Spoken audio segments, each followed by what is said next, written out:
So, andito po tayo ngayon sa Kalangaman Island, dito po sa Palompon, Leyte. And nagwa-wonder po ako kung bakit naging Kalangaman ang tawag dito. So, magtatanong po tayo sa mga nag-swimming dito ngayon.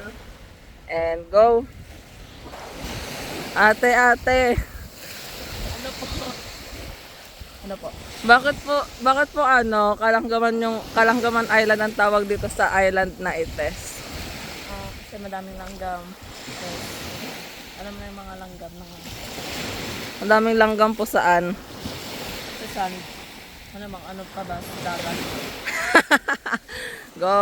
Arigatou gozaimasu po.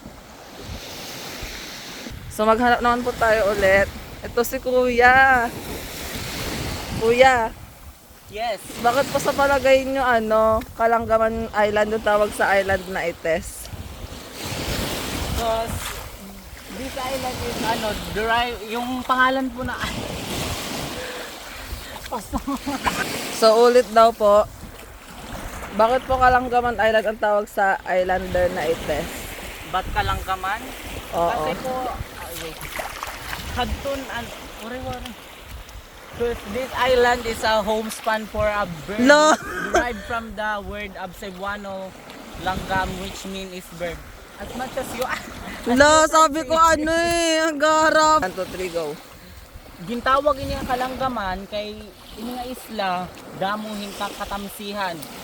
Katamsihan Cebuano term of katamsihan in wari-wari katamsihan Cebuano langgam, which means lumilipad na langgam. Kay din nga isla dito makikita ni Yuiton dito nga kalubian na forest. Puros ito langgam, which means bird. Tapos dili naman tourist spot itya dida amo ito nga naging Kalangaman Island.